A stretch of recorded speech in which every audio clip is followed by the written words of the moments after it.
Matteus 15, vers 1 tot 39. En toe kom daar skrifgeleerders en fariseërs van Jerusalem na Jesus en sê, waarom oortree u disippels die oorlewering van die ou mense? Want hulle was nie hulle hande as hulle brood eet nie. Maar hy antwoord en sê vir hulle, waarom oortree julle ook die gebod van God ter wille van julle oorlewering?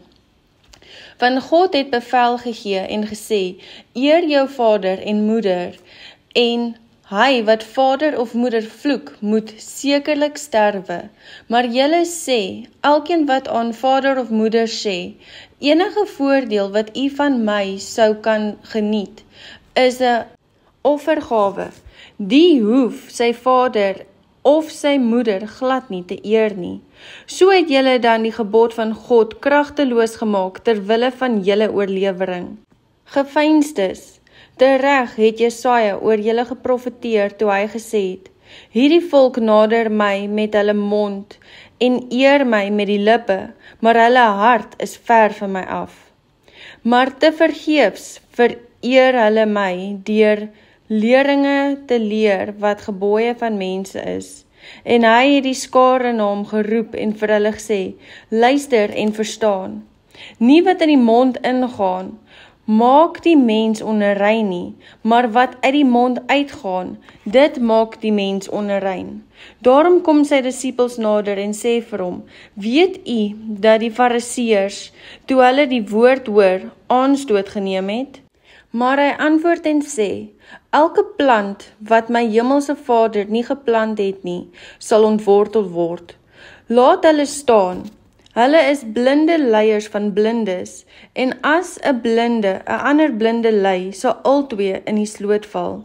En Petrus antwoord en sê vir hom, verklaar vir ons hierdie gelykenis. Maar Jesus sê, is julle dan ook nog sonder verstand?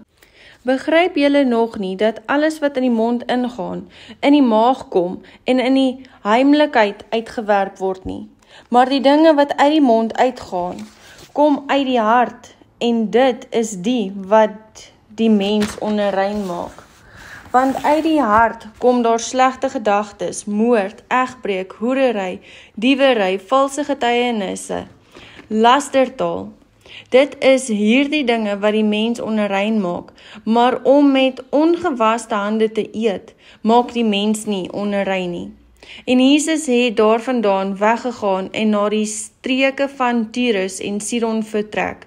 En 'n Kananeese vrou het van daardie gebied gekom en na hom geroep en gesê, wees my barmhartig, Here, seun van Dawid, my dogter is erg van die duiwel besete.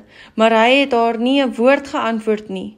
Toe kom sy disippels nader en vra hom en sê, stuur haar weg, want sy roep agter ons aan. Maar hy antwoord en sê, ek is net gestuur na die verlore skape van die huis van Israel.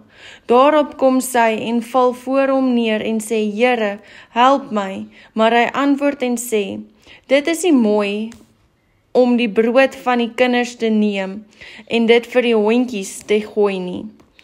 En sy sê, ja, Here, maar die hondjies eet darm van die krummels wat van die tafel van hulle baase afval. Toe antwoord Jesus en sê vir haar, o vrou, groot is jou geloof, laat dit vir jou wees soos jy wil hê, en haar dogter het gesond geword van daardie uur af. Toe gaan Jesus daarvandaan weg en kom by die see van Galilea, en hy het op die berg geklim en daar gaan sit, en ondertussen kom daar groot menigtes na hom, van krippeles, blindes, stommes, gebreklikes en baie ander by hulle. En hulle het die by die voete van Jesus neergesit, en hy het hulle gesond gemaak, sodat die skare verbaas was om te sien dat stommes praat, gebreklikes gesond word, krippeles loop en blindes sien, en hulle het die God van Israel verheerlik.